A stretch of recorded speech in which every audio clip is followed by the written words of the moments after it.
워싱턴 DC, 긴장감의 서막. 누가 웃을 것인가? 누가 양보할 것인가? 워싱턴의 밤하늘에는 뜨거운 여름 공기를 가르는 헬리콥터의 포효가 차갑게 퍼집니다. 외교 무대의 살얼음판 위에 선 두 정상. 트럼프 대통령과 이재명 대통령. 조용히 흘러드는 카메라 셔터 소리, 기자들의 숨죽인 호기심. 누가 먼저 꺾일 것인가? 라는 질문이 매스컴을 장악하였습니다. 심지어 미국에서도 기대 반, 우려 반의 시선이 쏠립니다. 한국 안팎, 언론은 말합니다. 미국이 수세에서 압도적으로 이끌 것이다. 그러나 여러분, 드라마는 서막에 불과합니다.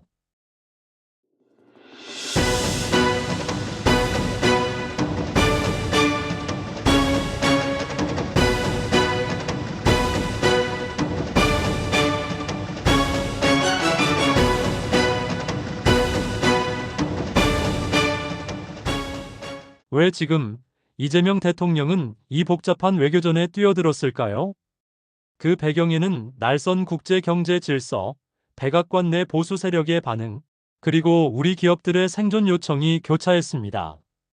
한미 무역과 관세 긴장, 전시작전권 전환의 후퇴 압박, 주한미군 배치 문제로 인한 전략적 불확실성, 그리고 원자력 협정 등 우리 에너지 산업의 생존권. 이 모든 게 한꺼번에 흔들렸습니다. 미국 내에서는 일부 극우 세력이 이 대통령을 반미 인사로 몰아가고 있었습니다. 회담 분위기를 사전부터 흔들어 놓기 위한 의도적인 프레임까지 있었습니다. 그걸 깨부수기 위해 대통령은 강훈식 비서실장을 급파하며 사전 조율에 돌입했었던 거죠. 방미를 앞두고 열린 기업인 간담회.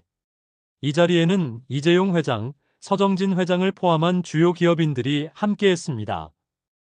회담을 앞둔 이재명 대통령의 메시지는 명료했습니다. 함께 힘을 모아 위기를 기회로 만들자. 관세 협상에서 우리 기업인들이 애를 많이 써줘서 생각보다 좋은 성과를 냈다고 사의를 표하며 정부와 기업이 손잡아야 함을 강조했죠. 이 대통령은 우리가 이번 회담을 통해 하나로 뭉친다면 미국도 제대로 반응할 수밖에 없을 것이란 전략적 공감대를 사전에 형성시켰습니다. 이재명 대통령은 출국에 앞서 이제 준비는 끝났고 지혜로 승부할 시간이 되었다고 말했습니다.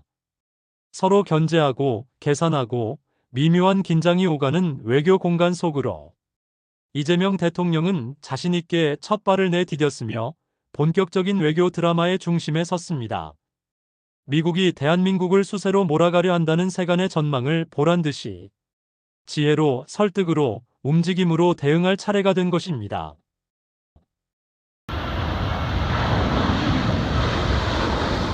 8월 25일 워싱턴 DC 백악관.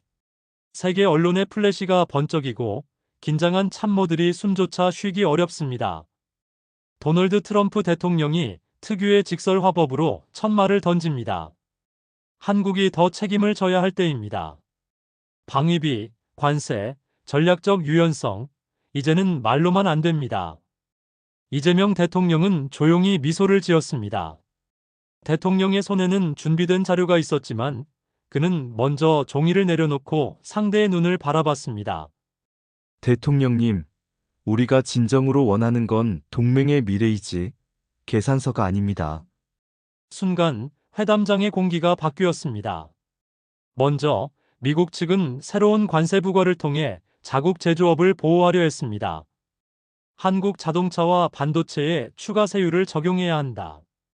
트럼프 대통령의 측근들은 이재명 대통령을 압박하기 위해 자료를 쏟아냈습니다. 그러나 이재명 대통령은 이렇게 응수했습니다. 관세는 장벽이 아니라 교량이어야 합니다. 높으면 교역이 멈추고 낮추면 양국의 이익이 흐릅니다. 우리가 관세를 낮춘다면 미국의 첨단 부품과 기술도 한국 시장을 차지하게 됩니다. 숫자로 맞서기보다 공동 번영의 논리를 내세운 겁니다. 이에 트럼프 대통령은 잠시 말을 멈췄습니다. 참모들이 속삭입니다.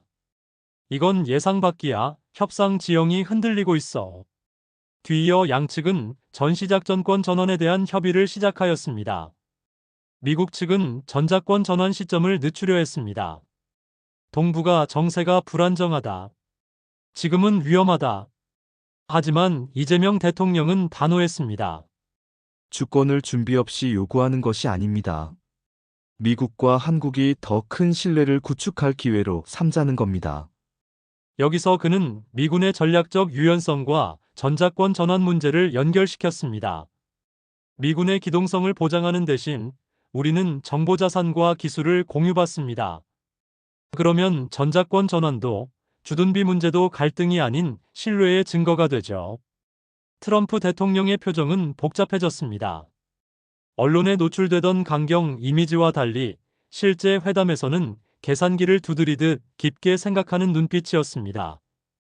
회담은 마지막으로 치닫고 있었고 원자력 협정 개선과 관련한 협의로 이어졌습니다. 미국은 민감한 핵연료 재처리와 관련해 강경한 입장을 유지했습니다. 그러나 이재명 대통령은 이렇게 말했다고 합니다. 에너지 안보는 동맹의 핵심입니다. 우리가 자립을 준비한다면 미국의 첨단 기술도 보호됩니다. 동맹은 상호 의존의 구조 속에서 더 강해집니다. 안보가 경제로, 다시 기술로 이어지는 3단 논리였습니다. 회의실은 조용해졌습니다. 참모 한 명이 속으로 중얼거렸다고 합니다. 오늘 계산서를 들고 온 건 미국이었지만 설득을 들고 나온 건 한국이군. 2시간 남짓 이어진 회담이 끝나자 트럼프 대통령은 이재명 대통령의 손을 꼭 잡으며 말했습니다. 당신은 준비된 지도자입니다. 협상은 쉽지 않았지만 의미 있는 진전을 봤습니다. 기자회견에서 양국 정상은 다음을 발표했습니다. 관세 인상 보류 대신 양국 간 첨단 산업 기술 협력 확대, 전시작전권 전환 협의 지속 및 미군 전략 자산 협의체 신설, 원자력 협정 개정의 실무 채널 가동. 외신들은 일제히 제목을 달았습니다. 한국 대통령, 트럼프를 설득하다 협상 테이블의 승부수. 이재명 대통령은 CSIS 정책 연설을 통해 외교에서 경제로 협력의 지평을 넓혔습니다. 정상회담 직후 이재명 대통령은 미국 전략국제문제연구소에서 정책 연설을 가졌습니다. 연설의 핵심은 단순했습니다. 한미동맹은 과거의 군사적 틀을 넘어 경제와 기술, 기후와 에너지까지 확장되어야 한다. 청중석에는 미 정부 관계자, 싱크탱크 전문가, 경제인, 언론인들이 자리했습니다. 발언이 끝나자 박수는 짧았지만 묵직했습니다. 외교관 한 명은 이렇게 평가했습니다. 협상장에서의 강경함과 연설장의 설득력을 동시에 보여준 건 드문 일입니다. 다음 일정은 미 경제계 지도자들과의 비즈니스 라운드 테이블이었습니다. 이 자리에서 이재명 대통령은 이렇게 말했습니다. 우리는 단순히 상품을 교환하는 관계를 넘어 미래 산업을 함께 설계해야 합니다. 반도체, 전기차, 배터리, AI, 방산. 여기에 한국과 미국이 손잡는다면 글로벌 시장의 절반 이상을 선도할 수 있습니다. 미국 측 CEO들은 질문을 쏟아냈습니다. 규제 완화는 어느 정도입니까? 첨단 인력 교류 프로그램이 가동될 수 있습니까? 세제 혜택은 어느 선까지 가능합니까? 이재명 대통령은 즉석에서 투자 인센티브 패키지, 한미 공동 연구 플랫폼, 인력 교류 확대 방안을 설명했습니다. 참석자 중 한 명이 이렇게 속삭였습니다. 오늘 방은 외교장이 아니라 미래 공장 설계실 같았다. 8월 26일 이재명 대통령은 필라델피아 한화조선소를 방문하였습니다. 그는 이곳에서 50억 달러, 한화 약 7조 원 규모의 투자 계획을 발표했습니다. 한국 방산조선업체 한화가 미국 현지에서 새로운 생산 설비를 확충하고 첨단 함정 개발에 나서는 프로젝트였습니다. 이 장면은 단순한 산업 협력 이상의 의미를 가졌습니다. 미국 언론에서는 우리 조선업, 방산업에서도 한국의 기술이 들어오네. 한국 언론에서는 미국 시장을 기반으로 새로운 성장 엔진을 확보했네. 현지 언론은 이렇게 평가했습니다. 이번 방문은 단순히 국익을 챙기기 위한 외교가 아니었다. 한미 양국이 함께 미래 산업의 배를 띄우기 위한 출항식이었다. 정상회담의 정치적 성과가 이렇게 산업과 경제, 기술 영역으로 확산되자 한미동맹의 성격도 달라졌습니다. 군사동맹에서 포괄적 경제동맹, 그리고 미래산업 공동체로 한 단계 도약하는 순간이었습니다. 방미 이후 국내는 물론 국제사회에서는 한국 외교, 한 수 앞서다는 반응이었습니다. 정상회담 직후 주요 외신들은 일제히 헤드라인을 장식했습니다. 워싱턴 포스트, 트럼프를 설득한 지도자, 서울에서 왔다. 파이낸셜 타임스, 이재명, 경제와 안보를 연결한 새로운 동맹 모델 제시. 아사히 신문, 한미회담, 대립보다 상생의 그림을 그리다. 외교 전문가들은 이번 회담을 방어 외교가 아닌 공세적 외교라 평가했습니다. 즉, 미국의 압박에 수동적으로 반응하는 대신 주도적으로 논리를 제시하고 새로운 협력 틀을 제안한 점이 높게 평가된 것입니다. 한국 언론과 정치권도 강한 반응을 보였습니다. 야권 일부는 성과를 부풀렸다고 비판했으나 여론조사에서는 외교적 성과가 긍정적이라는 평가가 60%를 넘겼습니다. 경제계는 특히 환영했습니다. 자동차, 배터리, 조선, 방산 등 주요 업계가 실질적 협력 통로를 확보했기 때문입니다. 특히 조선소 투자와 기술 협력이 국내 일자리에 직접적 영향을 미칠 것이라는 기대감이 퍼졌습니다. 이번 이재명 대통령의 방미 결과를 돌아보면 그것은 단순한 정상 간의 외교가 아니었습니다. 그는 이번 회담을 통해 미래의 동맹을 재설계하였습니다. 가장 먼저 한미동맹 재정의, 군사 중심에서 산업, 기술, 에너지까지 확장된 동맹 모델을 제안하였습니다. 또한 그는 동맹은 안전의 울타리이자 경제 성장의 발판이라는 새로운 개념을 제시하였습니다. 이어서 국내 경제의 새로운 기회 창출, 반도체, 전기차, AI, 방산 등 첨단 산업이 미국 시장과 직접 연결되고 대규모 투자 유치와 기술 교류로 일자리 창출을 가속화하는 계기를 만들었고, 마지막으로 국제 무대에서의 위상을 강화하였습니다. 한국이 수동적 동맹국이 아닌 능동적 협력국으로 재평가되었고, 주요 현안에서 설득과 협상의 주도권을 확보할 수 있었습니다.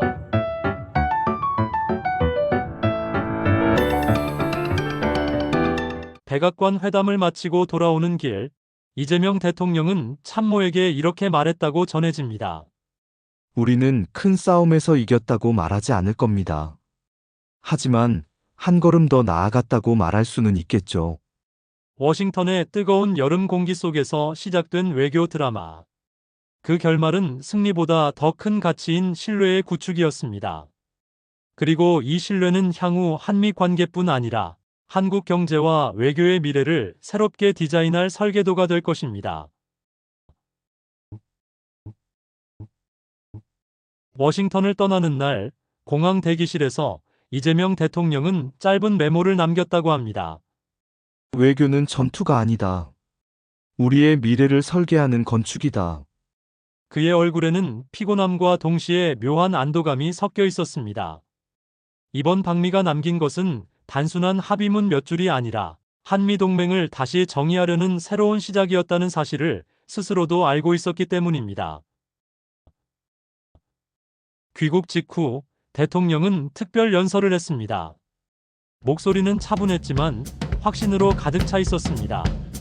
사랑하는 국민 여러분, 이번 방미는 우리의 생존과 번영을 위한 여정이었습니다.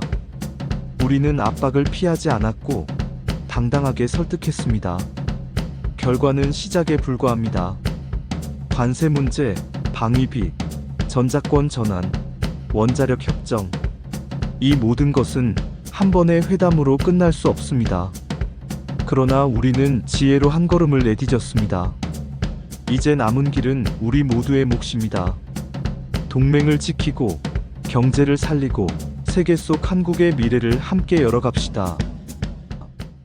이재명 대통령의 이번 방미 과정과 그 끝을 함께한 국민들은 하나 둘 생각했습니다. 외교가 이렇게 드라마틱할 수 있나? 이제 진짜 시작이구나. 그리고 다음에는 더 큰 그림을 그릴 수 있겠지. 라는 믿음과 한없는 자부심이 생겼습니다. 비행기가 인천공항 활주로에 착륙합니다. 창밖으로 비친 서울의 불빛이 유난히 선명합니다. 마치 이렇게 말하는 듯 했습니다. 이제 집에서 시작하라. 그리고 다음 승부를 준비하라. 이재명 대통령의 외교 드라마는 끝나지 않았습니다. 이번 방미는 한편의 서막이자 앞으로 펼쳐질 더 큰 이야기의 전주곡이었습니다. 감사합니다. 언제나 희망찬 내일을 여는 소식을 준비하겠습니다. 구독해 주십시오. 정성을 다한 콘텐츠로 보답하겠습니다.